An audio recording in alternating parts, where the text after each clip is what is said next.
Yo, what it do, YouTube? It's your boy Eli the Rebel here, and welcome to my Pokemon Draft League analysis. Yes, the PDL's draft is concluded, and the Connecticut Solrock is ready to go. As your coach, I'm so excited to do a Wi-Fi league on this channel. I also coach 3 other Showdown leagues, but I've really wanted to do a Wi-Fi league just for you guys, and here we are. So if you clicked on this video from Discord or just happen to look for some draft league content, then you've come to the right place, my friend. Quickly, I want to plug in the fact that I have my Discord, Instagram, and Snapchat in the description, along with a special shout out to Arbonne. I'm not sponsored by them, but please check out their 30 Days to Healthy Living video if you want to discipline your eating, which can not only help you lose weight, but also sleep better and have more energy throughout the day. I mean, who wouldn't want that? You know what I mean? Like, anyway, please check it out. It's a dope challenge. I will leave Arbonne links in the description as well. So, without further ado, let's go ahead and analyze this draft, shall we? So, for those of you who don't know how Draft League works, it's basically fantasy football, but with Pokemon. So, once I draft a Mon, no one else can use it in the league. All Mons have tiers, so each team in the PDL will have one Gigantamax Mon, one S tier, one A tier, 3 Bs, and 4 C tiers to make up a roster of 10. These are battles are going to be 6v6 singles, so I can rotate my 10 Mons in and out of the lineup depending on week by week basis, based on, you know, whatever matches up the best, in my opinion. If you're familiar with fantasy football, the draft was a snake draft, so the last coach of each round gets 2 picks. I was picked 10 out of 10 since I signed up for this league kind of last minute. So my first 2 picks, I'm going to tell you right now, in 3, 2, 1... Hippowdon and Excadrill. So, in this generation of competitive battling, if I could tell you one thing that is that's been running around like crazy, weather has been a main staple once again. You know, kind of like similar to like the Weather Wars back in Generation 5, but now weather is becoming more and more used for hyper offense to, you know, just go ahead and sweep some people. So, you know, with me being a coach at the end of the draft order, I find it very important to pair my picks together while filling out cores at the same time, since I had to wait a while for the board to get back to me. So I got Hippowdon to bring up sand via SANDSTORM, and Excadrill is there to use that sand to activate Sand Rush, which doubles speed in sand. Kind of like chlorophyll, like doubles your speed in the sun. Well, Sand Rush does that with the sand. Excadrill, it fills out the Dragon Fairy Steel core that I was trying to build, with Excadrill being ground and steel. And Hippowdon is not only here as the sand setter, but he can also throw rocks as well. I've listed a very basic Hippowdon set that you'll see a lot on like UU ladders and things like that. Obviously, the downside to picking these 2 is that water types and rain teams will just splash right through them. Get it? Splash right through. Okay, never mind.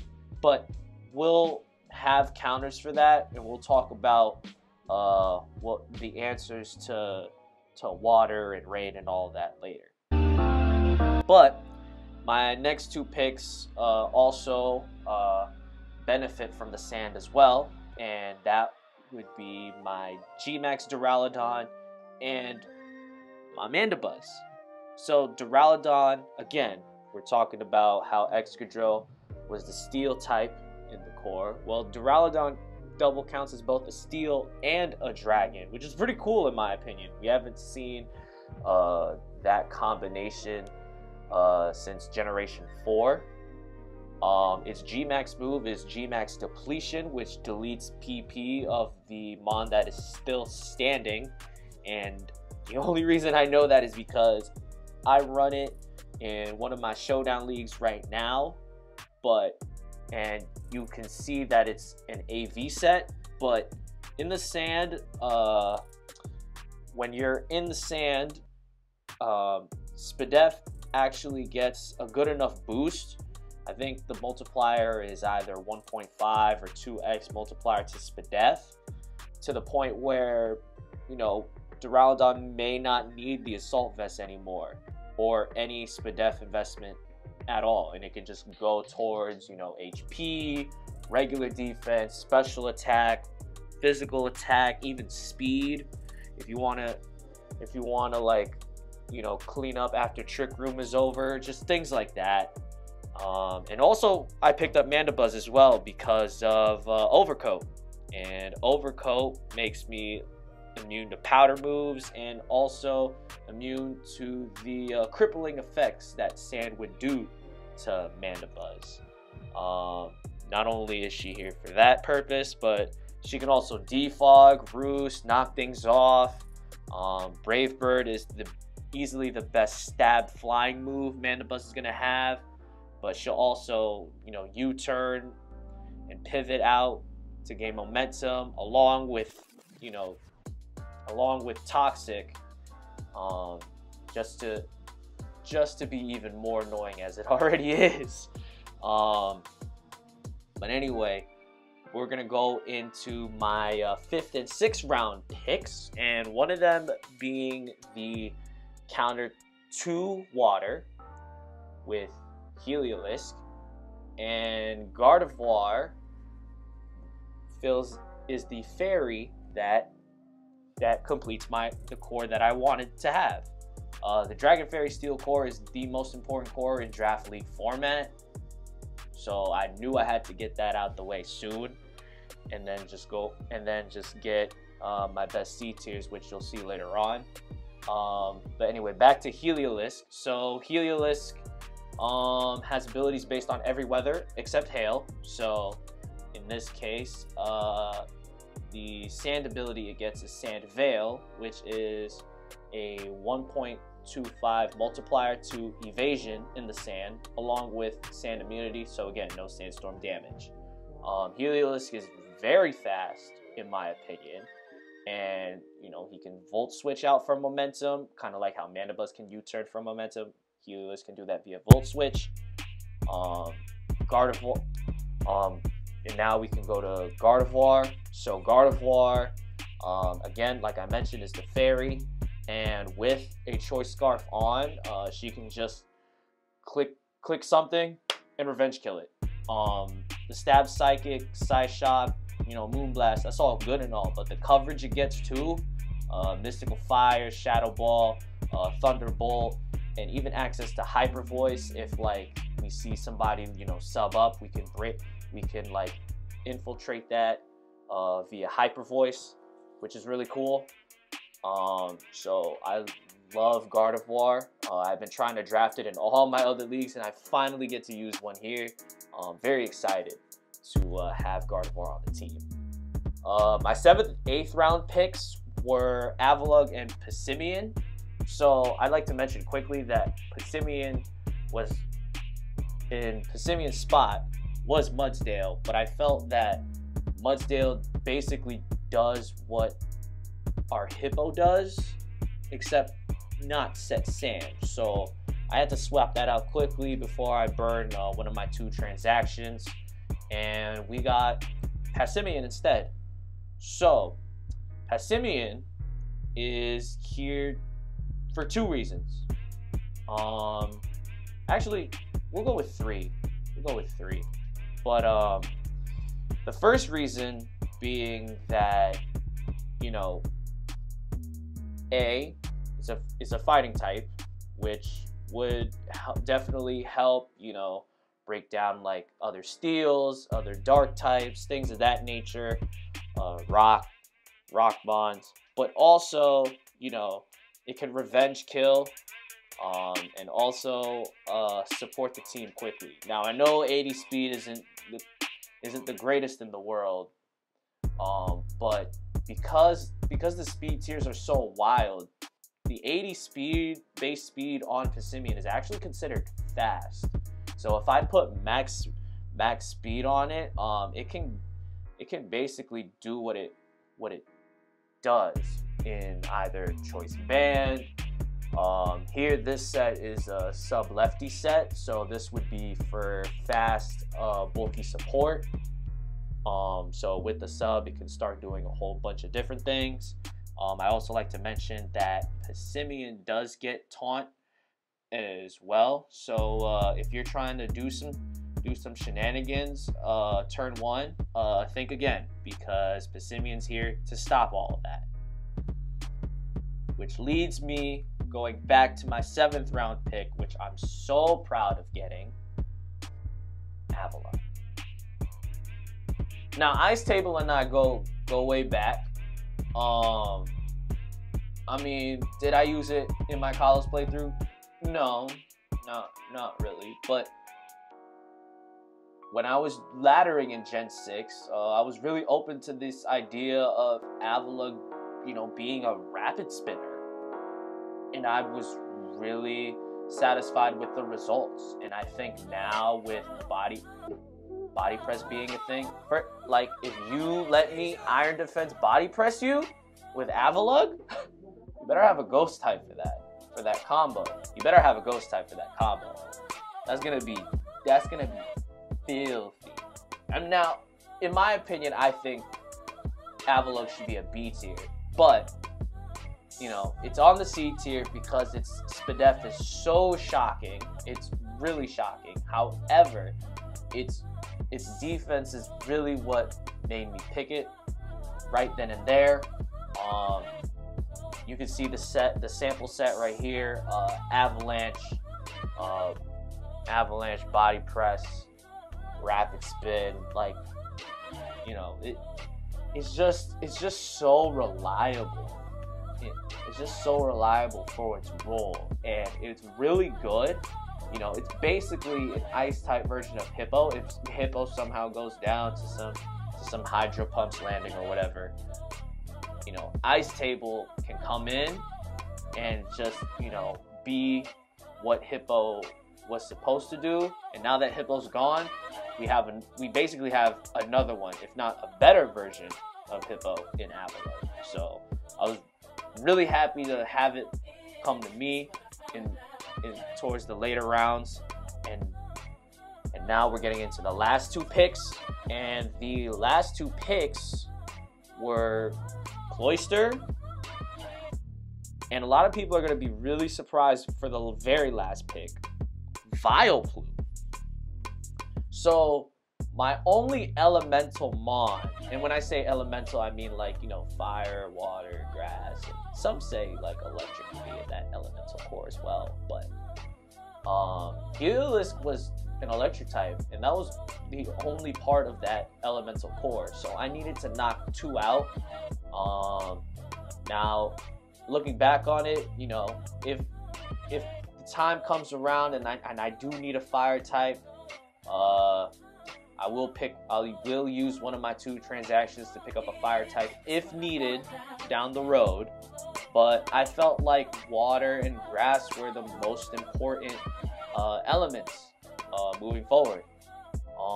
First, let's go into Vileplume. Let me explain why I picked Vileplume. I think because Ghost Spam is such a big thing in this meta, you're not going to see a lot of Psychics running around. So obviously, you know, the poison typing is going to be more prevalent.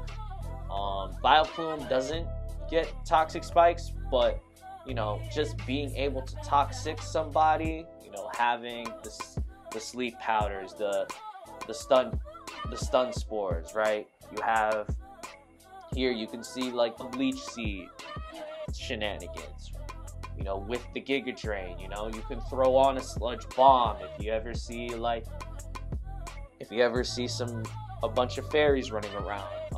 I think Vileplume does have its use, and like, could I put Chlorophyll on? Yeah, sure. But I think it can live hits and still sub, and then Leech Seed, assuming that there's no grass on the other side of the field. So I think it was a really good pick in my opinion. And you know, a lot of people are like, you know, you could have like, you know, put a B tier, put a grass B tier. Because a very similar mon that's very popular that does a similar role like this would be Apple Ton. But Apple Ton has way more weaknesses that I have to think about, and a 4 times weakness to ice. So, you know, yeah, it's B tier, it's very good, it's very bulky, but like just the amount of weaknesses, I just was like, I have to use my B somewhere else. So, Vileplume, welcome to the team. And lastly, Cloyster. Oh man, Cloyster is here for a couple reasons. First of all, did any of y'all know the hidden ability was Overcoat as well, just like Mana Buzz? That was pretty cool, to be honest with you. But it's here because it does one thing, and it does one thing only. Yes, everybody knows it, but could you really stop it? I don't know.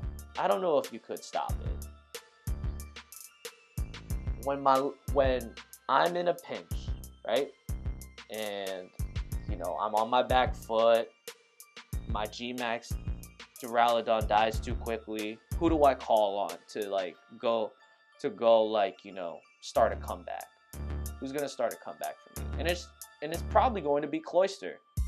You know, yeah, we have Shell Smash on here, and if you're probably thinking, so this set with King's Rock was given to me by somebody else from my Showdown League, so I may dabble in that or a little bit here and there, but you don't know.